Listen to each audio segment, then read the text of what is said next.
बिहार में ऐसे तर्कशील विद्वान इंजीनियरों की बनाई सड़कों पर चलने में जोखिम है मित्रों, डर हवाई सफर में भी कम नहीं है। एयरपोर्ट पर पहुंचते ही यात्रियों के मन में खतरे की घंटी बजने लगती है। आजकल हवाई यात्रा करने वाले एक अजीब से डर में रहते हैं। इसकी वजह हवाई जहाज में होने वाली तकनीकी गड़बड़ियां हैं।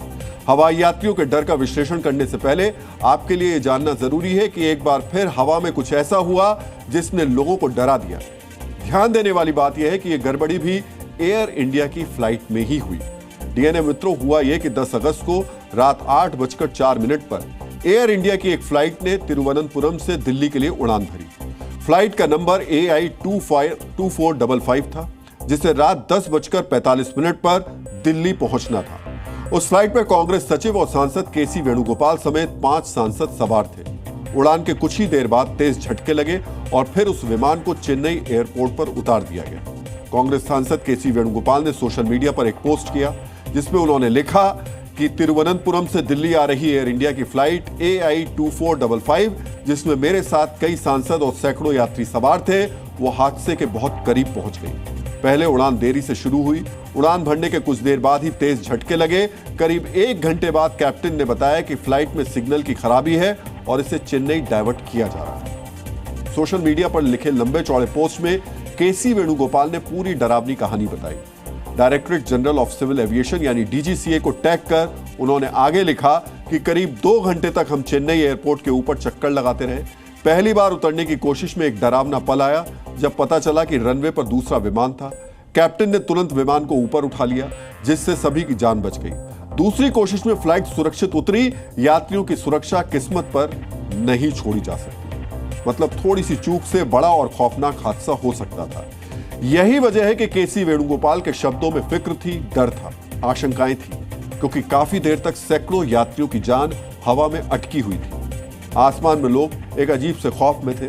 पल पल अनहोनी की आशंकाएं बढ़ रही थी, लेकिन शुक्र है कि विमान ने सेफ लैंडिंग की। केसी वेणुगोपाल ने जब सोशल मीडिया पर शिकायत की, उसके ठीक 1 घंटे बाद एयर इंडिया की ओर से सफाई आई। एयर इंडिया ने बताया कि विमान में तकनीकी समस्या और खराब मौसम की वजह से विमान को डाइवर्ट करने का फैसला लिया गया।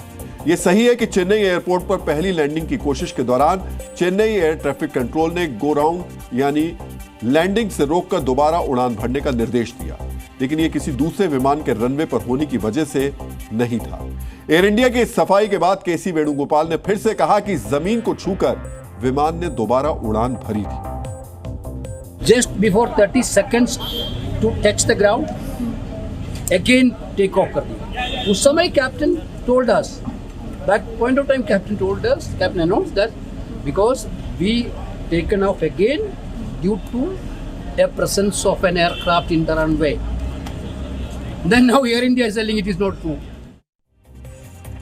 DGCA ने भी एयर इंडिया का समर्थन किया। उसने भी बताया कि विमान का वजन ज्यादा था, इसलिए उसे 43 मिनट तक चेन्नई के ऊपर चक्कर लगाकर ईंधन कम करना पड़ा। DGCA ने कहा कि पहली बार लैंडिंग की कोशिश में ATC ने गो अराउंड का निर्देश दिया क्योंकि रनवे पर मलबा होने की आशंका थी, लेकिन जांच में कुछ नहीं मिला। DGCA या फिर एयर इंडिया जो भी सफाई दे, मगर सच्चाई यही है कि विमान की इमरजेंसी लैंडिंग हुई और कोई ये पहली बार नहीं हुई है। अहमदाबाद विमान हादसे के बाद से लगातार ऐसी खबरें आ रही हैं। कभी घरेलू विमान की आपातकाल लैंडिंग करवाई गई तो कभी अंतर्राष्ट्रीय विमान की। 14 जून 2025 को गुवाहाटी से कोलकाता की एयर इंडिया के विमान में तकनीकी खराबी आई, वो उड़ान नहीं भर पाई। 15 जून 2025 को दिल्ली से वडोदरा जा रही एयर इंडिया के विमान को लैंडिंग गियर में संदिग्ध खराबी के कारण दिल्ली में वापस लैंड कराना पड़ा। उसने एक दिन बाद 16 जून को ही हांगकांग से दिल्ली जा रही एयर इंडिया के विमान को तकनीकी खराबी के कारण वापस हांगकांग में ही लैंड करना पड़ा। उसी दिन दिल्ली से रांची जा रही एयर इंडिया एक्सप्रेस की उड़ान को संदिग्ध तकनीकी खराबी के कारण दिल्ली में वापस लौटना पड़ा। एक बार फिर से वही हुआ। इस बार तिरुवनंतपुरम से दिल्ली आने वाली फ्लाइट को आपातकालीन लैंडिंग करनी पड़ी। इसलिए हवाई यात्रा करने वाले लोग डरे हुए हैं। हवाई यात्रा करते हुए लोगों के मन में तरह तरह के ख्याल आते हैं। उड़ते हुए विमान में जब अचानक तकनीकी खराबी या इमरजेंसी लैंडिंग की घोषणा होती है तो लोग डर जाते हैं। फिर से वही हुआ। हालांकि एयर इंडिया का ध्यान हवाई यात्रियों की सुरक्षा से कहीं ज्यादा फ्लाइट को चमकाने पर है। विमानों को अपग्रेड करने के लिए एयर इंडिया ने 3,500 करोड़ रुपए का रेट्रोफिट प्रोग्राम शुरू किया है। एयर इंडिया के विमानों के इंटीरियर बदले जाएंगे। नई seat, advance in flight entertainment system, नया कारपेट, पर्दे, लेवेटरी और गैली इंस्टॉल किए जाएंगे। एयर इंडिया का पूरा फोकस विमान के डेकोरेशन पर ऐसे ही नहीं है।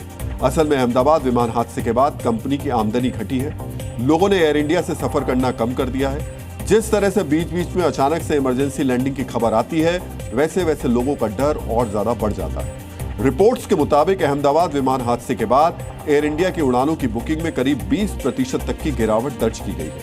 अनुमान के मुताबिक अंतर्राष्ट्रीय मार्गों पर 18 से 22% और घरेलू मार्गों पर 10 से 12% की गिरावट दर्ज की गई। यही वजह है कि इस बार एयर इंडिया ने तो टिकट बेचने के लिए एयर इंडिया फ्रीडम सेल भी लगाई, जिसमें एयर इंडिया 1297 रुपए में घरेलू उड़ान का टिकट बेच रही है और 4279 रुपए में विदेश पहुंचा रही है। लेकिन जिस तरह से इमरजेंसी लैंडिंग हो रही है, जिस तरह से अचानक से विमानों में खतरे की घंटी बजने लगती है, उसने लोगों को डरा दिया है। विमानों की तकनीकी खराबियां हवाई सफर करने वालों की चिंता का सबसे बड़ा कारण बनी। Zee News.